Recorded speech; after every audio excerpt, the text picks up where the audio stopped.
Ever since I was born and I was put in school, I've always been a grade A student. Recently, after checking my results, my last semester results, I am no longer a grade A student anymore. These are the mistakes that I made that moved me from being a grade A student to not being a grade 8 student. Before I share that information, I want to put it out there that if you've ever failed an examination, if you've ever fallen off, if you've been trying to become a grade A student and you're able to do it, I know that it's very emotionally challenging, but there's always time for you to improve. There's always time for you to do something better, and there's always time for you to get or reach that goal that you set for yourself. So let's just move on to these points.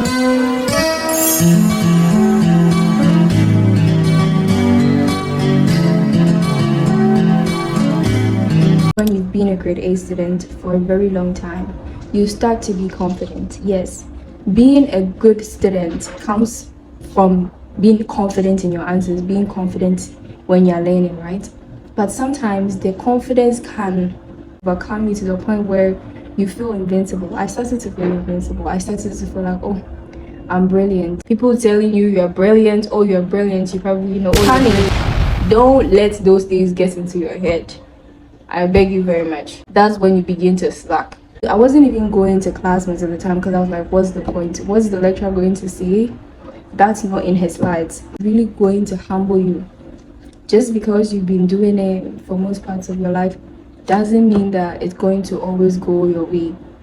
The most important thing that I see people making a mistake with, that we don't learn for ourselves. Like, we are always learning for our family members. Oh, my dad is struggling so much to make money to take care of me. That type of idea. I'm doing it because my older sisters are not taking care of me. I have to make her proud. Honey, stop learning for other people. One thing I know is generally people are selfish. I am selfish, you're selfish, and we know it. Let's own up to the selfishness. If you are doing something for yourself, the energy with which you do it is different from when you're doing something for somebody else. The somebody else that you're doing it for, if anything comes between you, it would affect what you are doing for the person. So learn for yourself. Learn because you want to know. Learn because you want to do whatever you want to do. Learn because you want to prove something to yourself. Don't learn because your father is struggling in life to get money for you. If you're learning for yourself, the amount of energy that you put into it would be 100 times that amount of energy that you're putting into for your family members. For once in your life, selfishness would make sense to you. Don't learn everything, okay? I'm not saying don't try and understand. I was trying to remember the slides of head, and I intertwined the idea of understanding something with reading the slides. You can read the slides 100 times, and I'm telling you, if you don't understand, you will not understand. Understand it and then stop with that thing where I've read the slides. Sometimes you can read something and you not process it. You finish reading 30 slides, and then after you've closed the laptop, you've turned off the laptop, you wake up, you sleep the next day, and you can't even remember what you learned the day before. That's what I was doing. I was reading the slides. You just have to understand. You don't have to know everything that's in the slides. If you get the concept, if they said Kofi is a boy in the slides, obviously they wouldn't come and ask a question, is Kofi a boy? They would ask, is Kofi masculine because he has a beard, this reproductive organ? That's how they'll put the question. So the moment you read slides, as in reading slides, that's what would make you suffer in the examination hall, because I was suffering in the examination hall because I was just reading slides. If you understand, no matter how they put the question, you'll be able to answer. Or even if you're not sure about it, you'll be able to guess it right. You can deduct some things from the options and then you will guess right. Your choose to be D will be choose to be D, but it wouldn't be 100% choose to be D. Then one tip I want to add here is that sometimes when the lecturers are teaching, they will tip you. They would like emphasize on some things. They will spend a lot of time on some things. Try and get those things. Those are the things they will bring. I was over here thinking that I was the smartest person on this earth, not going to class first of all, listening to recordings, and then thinking that, oh, because I listened to some of the recordings, and I was also skipping the recordings, by the way, thinking that, oh, if I read the slides, obviously I will get all the answers, you know, lying to myself and being a lazy person. The thing with the school education is, if it's about the rabbit, and then the most like reoccurring thing about the rabbit is their digestive system, of course it will be important for them to teach you the digestive system, because that's what you'll be applying in the world. So the questions can change, but the concept will never change. So the moment you get the concept, the moment you get the past questions, you can use that to obtain the kind of concept they are trying to put out there. They are trying to teach students, upcoming doctors, upcoming engineers, upcoming whatever. And then you ace your exam. You basically know what is coming. So don't go and learn everything. Sometimes they just bring some things in the slides for you to know. It's for knowing sake.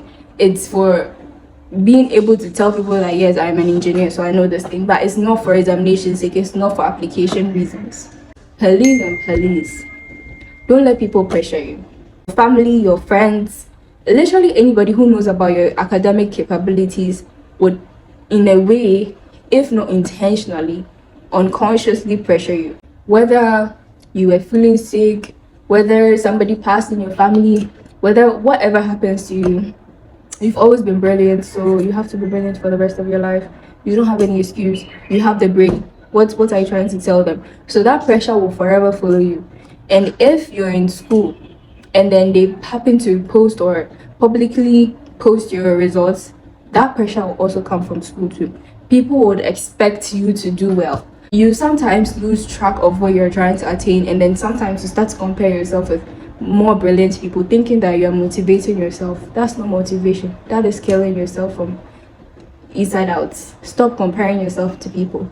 You don't know the time they have. You don't know what they do. You have no idea. You can involve yourself with brilliant people or smart people in order to improve yourself. Whether you're an average student, whether you're below average, whether you're a grade A student, don't compare yourself to anybody. Okay? You lose focus, and that's just the world you live in now. And you have to basically just be very calm and try and see things from other people's point of view. You're not going to be celebrated if you ace it, but when you slack from it, you'll be tarnished, you'll be emotionally tortured. And that's the pressure I'm talking about, from you, from within. We'll get to a point where you just lose hope. The moment you start comparing yourself, that is when you started the stages of giving up. If you start comparing yourself, if you try again and you're not hitting that comparison or the person you're comparing to yourself to, because that person is also trying to improve or like increase his or her GPA. So obviously, if you start comparing yourself to that person's limit at that point in time, you're only comparing yourself to that person's present and not that person's future goal. Please and please don't compare yourself. Your brain is not like somebody's own. Some people don't even need to read doses in the class, and they'll be acing their test and everything. And this semester, I actually started comparing myself to somebody. I truly was. And then every time I'll go and check this person's results, every time I'll try and then find out from people what this person was scoring, how this person did, and it was slowly killing me from within. Please, I beg you, this is very important to me. The pressure is only overcome with the mindset. Don't let the pressure get to you. Not from your family members, not from your friends, even from yourself. Please sleep.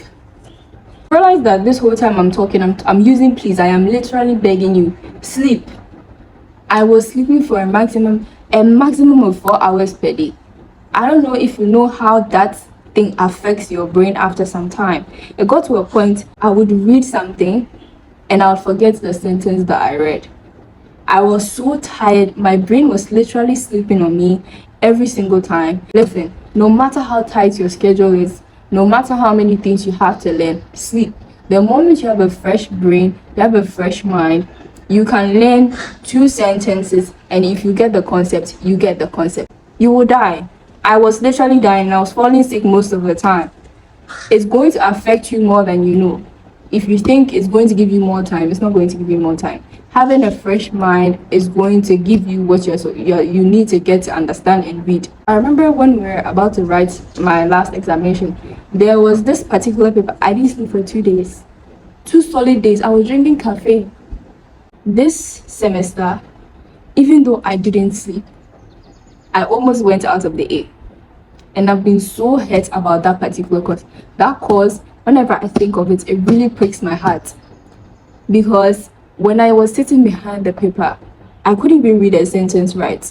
It was so bad that I couldn't read just a boy.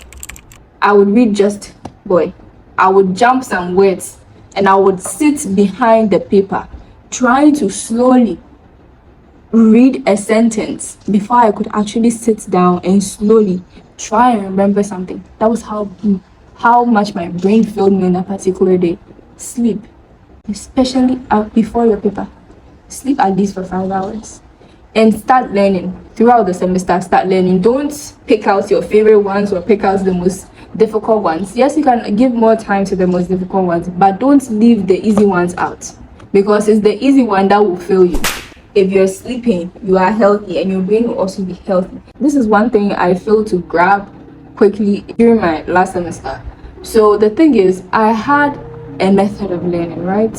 For my first year, that's what I did, and it served me right. So I thought, obviously, that's what I was going to continue. Just because this particular method helped you in a certain year frame doesn't mean it will help you in a different year, because as you go forward, things progress. I reduced the first semester and I decreased the second semester drastically.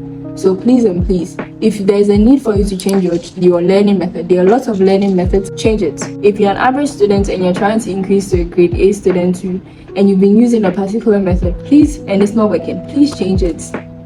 It's high time. Because Ellis told you that this thing worked for him, it doesn't mean it will work for you, no matter the time that you put or the efforts that you put in that particular learning method. The last and most important thing is relax, okay? The world is not coming for you. You will not have not died. Yes, I'm heartbroken. Every single time that I go back to my results, I also console myself by telling myself that yes, there's more time for improvement. I've been able to write all my mistakes down and I'm sharing my mistakes with you. All that time that I was having sleepless nights, they were sleeping. Please, they were chopping balcony. Relax. That person you're doing it for, that person you're comparing yourself to, the time that you were racking and freaking and gra, please, that person was sleeping. Relax. Relaxation can mean having fun, and everybody's definition of fun shouldn't be your definition of fun. I'm not saying go and drink alcohol, go and party and everything. I was feeling guilty for watching movies. I was feeling guilty for just sitting down and not doing anything. I began to feel guilty for not learning. And that's how tense and that's how messed up I became. School is very good, but it's not the whole world. At the end of this video, I want to give one advice that is very important to me. Whether the class of students that you are is very, very important that you know this. It feels like you're learning for 30 minutes, but you've learned for 5 minutes. Then you use your phone. You're telling yourself, oh, I'm using my phone for 5 minutes. When it's 12:30, then I'll start learning. Then you continue before you realize it's 2 a.m. You are feeling sleepy. You have to sleep. You didn't learn. Don't take a break and use the phone. That's one thing I just want to put out there. Whether you're a grade A student or you're an average student, don't learn and use the phone. Don't learn and use something you genuinely enjoy that you find as leisure time or pleasure. Don't do that thing, okay? We all know you're lying. We all know you're lying to yourself. The last time, if you failed a paper, if you failed an examination, if you are struggling in school, if you reduce from whatever, it's not the end. So long as you see your mistakes early enough, it's definitely not the end. Okay. So these are the things I said in summation. Don't be too overconfident. Don't try and learn everything. Figure out the important things by listening in the lecture hall and then using past questions. Do it for yourself. So don't let the pressure get to you. Sleep. And sleep is a full sentence. Change your method of learning if it's not helping. And relax. Have fun. School is not everything. And slacking is not the end of the world. This will be the end of my video. I hope these wise words were able to impact something in your life as either a grade A student, an average student, or a below average student. I hope it helped. And if you have anything else for me to do or elaborate on as a grade A, I'm sorry, a past grade A student, you can ask me in the comment section and I'll clarify. Yeah. Thank you for watching. Like, share, and subscribe. Bye.